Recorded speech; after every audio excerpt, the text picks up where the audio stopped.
নমস্কাৰ, মই ৰঞ্জন চৌধুৰী।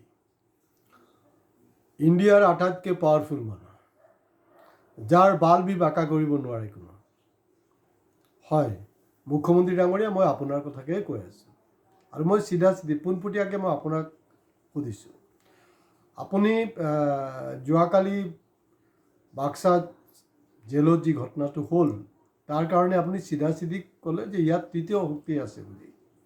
কপাল ভাল, আপোনালোক খালি কোৱা নাই ইয়াত বিদেশী হাত আছে বুলি। যেনেকৈ কা আন্দোলনৰ সময়ত কৈছিলে ন আপোনালোকে ইয়াৰ বিদেশী হাত আছে বুলি। এতিয়া প্ৰব্লেমত আছেতো আপোনালোক। ক'ত চাইনা লগাব, ক'ত পাকিস্তান লগাব, ঝামেলা হৈ গৈছে ন। বাংলাদেশ লগাব।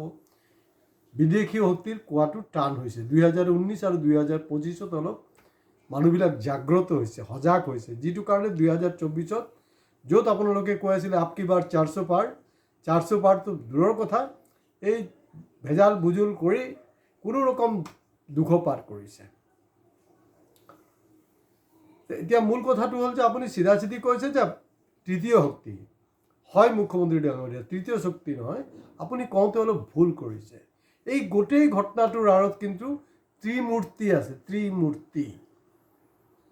তৃতীয় শক্তি নহয়, আপুনি ওচৰা ওচৰিয়ে আছিলে, মই আপোনাক শুদ্ধ কৰি দিছোঁ। ত্ৰিমূৰ্তি আছিলে। ত্ৰিমূৰ্তি কোন? নম্বৰ 1 বিজেপি নিজে আছিলে, নম্বৰ 2 RSS আছিলে, নম্বৰ 3 ভণ্ড অনুৰাগী যিবিলাক আছে তাহাঁতি আছিলে। আৰু এই যে ঘটনাটো হ'ল, এই ঘটনাটো হ'বলৈ আপোনালোকে খুব ছিষ্টেমেটিকেলি, খুব প্লেনফুলি আপোনালোকে এই গোটেই কাৰবাৰটো কৰিছে। মই যোৱাকালিও এপিছ'ডতো কথা কৈ আছোঁ আৰু আজি মই পুনৰাই এই একেই কথা মই কৈ আছোঁ আপোনাক, যে এই গোটেই ঘটনাটো আপোনালোকে হ'বলৈ দিছে।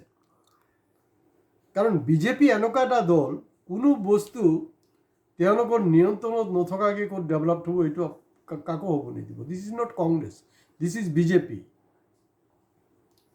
তো এই কাৰবাৰটো এই তিনিটা শক্তি কাম কৰি আছে।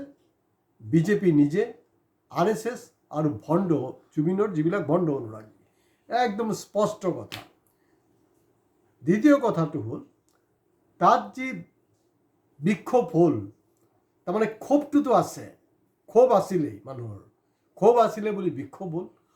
নচিব ভাল এই ঘটনাটো গোৱালপাৰা বা ধুবুৰীত হোৱা নাই। তেতিয়াহ'লেতো লগে লগে আপুনি সেই মিয়া পলিটিক্সটো ইতিমধ্যে জুবিন গাৰ্গে শেষ কৰি দি গৈছে। তেওঁ জীৱিত অৱস্থাও আপ্ৰাণ চেষ্টা কৰিছিলে, কিন্তু হয় তেওঁৰ মৃত্যুৰ পিছত এই হিন্দু মুছলমানৰ পলিটিক্সটো কিন্তু শেষ কৰি দিলে। গতিকে নচিব এটাই বেয়া যে এৰিয়াটো খেলি মেলি হৈ গ'ল। তাৰ যি জনবিন্যাস, আপুনি খুব জনবিন্যাসৰ কথা কৈ থাকে নহয়, খিলঞ্জীয়া, ভূমিপুত্ৰ সংকটত। প্ৰথম কথাটো হ'ল, আপুনি ডক্টৰ হিমন্ত বিশ্ব শৰ্মা ডাঙৰীয়া, আপুনি খিলঞ্জীয়া না ভূমিপুত্ৰ, মোৰতো অলপ সন্দেহ আছে। যদি মই অৰিজিনেল ব্যাখ্যালৈ যাওঁ, আপোনালোকৰ টোটাল বেকগ্ৰাউণ্ডলৈ মই যাওঁ, এই যে দেৱ শৰ্মা, এই মানুহবিলাকক যদি চালি জাৰি চোৱা যায়, তেওঁলোক কোনোপধ্যেই খিলঞ্জীয়া বা ভূমিপুত্ৰৰ লিষ্টত নপৰে। প্ৰকৃতাৰ্থত অসমীয়া হয় নে নহয় সেইটো লৈ কিন্তু এটা সন্দেহ আছে। তাৰ কাৰণে এটা বেলেগ এপিছ'ডৰ দৰকাৰ, এইটো আমি নিশ্চয় সময়ত কৰিম। তাত চাব যি ঘটনাবিলাক হ'ল, ঘটনাত 6 বছৰীয়া শিশু এটা হৈছিলে আৰু এই ঘটনাটো কিন্তু স্বতঃস্ফূৰ্তভাৱে হৈছে। আপোনালোকৰ প্লেনিংটো বেলেগ আছিল এইটো, কাৰণ স্বতঃস্ফূৰ্ত নোহোৱা হ'লে 6 বছৰীয়া শিশুটো কিন্তু তাত নগ'লে হয়। আৰু খুব ছিষ্টেমেটিক আৰু প্লেন ৱাইজ আপুনি চাব যে কিছু পাৰ্টিকুলাৰ মিডিয়াৰ ওপৰতে কিন্তু আক্ৰমণ হৈছে। আৰু এইটো কেলে হ'ব পাৰিছে জানেনে? তাৰ দুটা ৰিজন হ'ব পাৰে। মই বহু মাইল দূৰৰ পৰা কৈ আছোঁ। এয়া হ'ল যে এই সাংবাদিকবিলাকে এথিক্স নাজানে। নম্বৰ 2, তেওঁলোকক সন্মান জনাই কৈছোঁ। নম্বৰ 2, তেওঁলোকৰ প্ৰপাৰ ট্ৰেইনিং নাই। আপুনি ভাবে নেকি যে নেশ্যনেল ইণ্টাৰনেশ্যনেল মিডিয়া আপোনাৰ বস্তুবিলাক চাই থকা নাই? গোটেই মনিটাৰ কৰি আছে। But they are very professional, they are trained. তেওঁলোকে এই ধৰণৰ ফটুৱা সাংবাদিকতে তাহাঁতি নকৰে। তেওঁলোকৰ হাতত ইনফৰমেশ্যন আছিলে।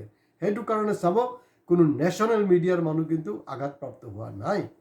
কাৰণ এই যে মিডিয়া মানুহবিলাক, সেই মিডিয়া মানুহবিলাকৰ চিম্পলি যিবিলাকৰ এটা কাৰ্ড দি দিয়া হৈছে, যাৰ কোনো মিনিমাম ৱেজ নাই, যাক মিনিমাম ফেচিলিটিজ দিয়া হোৱা নাই, তেনেকুৱা অকৰা মানুহখিনিক এৰি দিয়া হৈছে। আৰু তাহাঁতি ভাবিছে এডভেঞ্চাৰ, যে আমি যিমান ভিতৰলৈ যাম ইমানে মানে বস্তুটো আনিম, মানে আমি একদম হেৰি হৈ যাম, মানে ছুপাৰ ডুপাৰ হিট হৈ যাম, নোবেল প্ৰাইজ পাই যাম।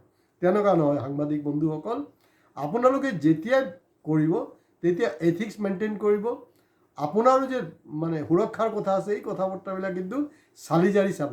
মুখ্যমন্ত্ৰীয়ে বহুত ডাঙৰ ডাঙৰ কথা পাতি থাকে, বহুত ডাঙৰ কথা পাতি থাকে, কিন্তু মুখ্যমন্ত্ৰী ডাঙৰীয়া যদি জেগাত পৰি যায় নহয় উইদাউট ছিকিউৰিটি, আজি অসমত এনেকুৱা মানুহ আছে যে মুখ্যমন্ত্ৰী ডাঙৰীয়াক কাটি পেলোৱাৰতো বাদেই দিয়ক, কিমা বনাই দিব। মই আপোনাক কৈ আছোঁ, কাৰণ মানুহৰ ক্ষোভ এনেকৈ আছে। তেওঁ এটা সুৰক্ষিত এৰিয়াত আছে, সাংবাদিকজন নাই। আৰু এটা সাংবাদিকৰ ওপৰত কিন্তু এইটো হোৱাৰ আৰু এটা কাৰণ হ'ল, জুবিন গাৰ্গ এই ঘটনাটো হোৱাৰ পিছৰ সংবাদকৰ্মী বা সংবাদ যে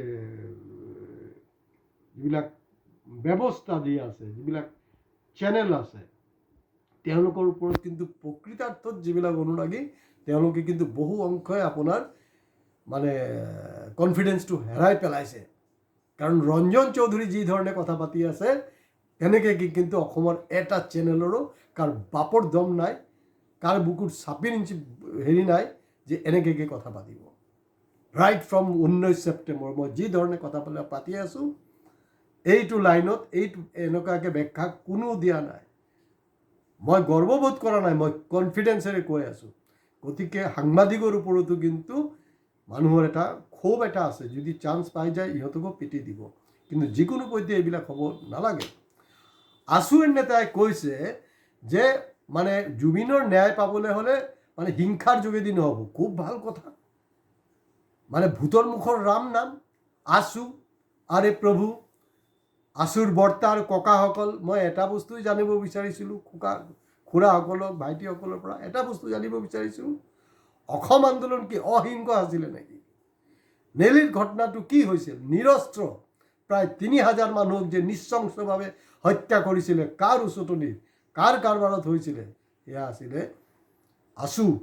হয়, লগতে তেতিয়া RSS কাম কৰিছিলে, সেইটো বেলেগ কথা। কিন্তু আছুৰ মুখত মানে ভূতৰ মুখত ৰাম নাম, অহিংস। কাৰণ অসমৰ ৰাইজ আছুৰ ওপৰত আস্থা হেৰাইছে, সেইটো কাৰণে এনেকুৱাকৈ খংটো উজাৰ কৰিছে কাৰণ আপোনালোকৰ বিশেষকৈ 2019 কা আন্দোলনৰ পিছৰ পৰা আপোনালোকৰ ওপৰত কিন্তু কোনো ধৰণৰ বিশ্বাস মানুহৰ নাই।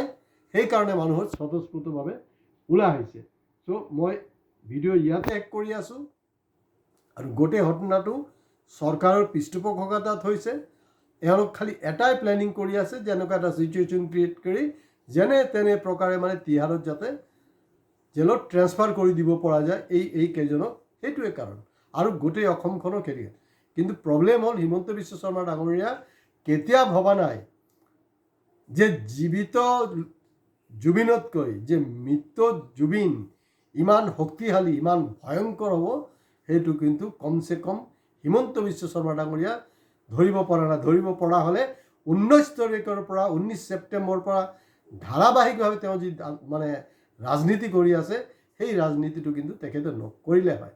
কিন্তু তেওঁ বুজি পোৱা নাই। তেওঁতে বুজি পাব লাগে, যিকোনো পৰিস্থিতিত ন্যায় পাব লাগে, পৰিৱেশ শান্ত হ'ব লাগে, অহিংস হ'ব লাগিব। কিন্তু অহিংসৰ কথা যিবিলাকে কৈ আছে, আপোনালোকে তেনেকৈ দৃষ্টান্তমূলক কিবা কৰক। আৰু এই মুহূৰ্তত চবতকৈ যোনটো বেছি ইম্পৰ্টেণ্ট, এইটো হ'ল মুখ্যমন্ত্ৰী ডাঙৰীয়া আপুনি নিজে পদত্যাগ কৰক। আৰু বিৰোধী দলবিলাকক মই এটা আহ্বান জনাইছোঁ, আপোনালোক এনেকুৱা এটা পৰিস্থিতিত স্পেচিয়েল এছেম্বলি ছেশ্যন মতাৰ কাৰণে আপোনালোকে আপিল কৰক। আপোনালোকে আপিল এই মুহূৰ্তলৈকে কৰা নাই, কোনো চেনেলে কোৱা নাই। গতিকে সেই প্ৰস্তাৱটো মই দিছোঁ, তাৰ প্ৰতি গুৰুত্ব দিব। নহ'লে কি হ'ব, এই ধৰণৰ লাইনত কথা যদি নাপাতে, অহা দিনত কিন্তু বিৰোধী পক্ষকো কিন্তু অসমৰ ৰাইজে নামানিব। নমস্কাৰ।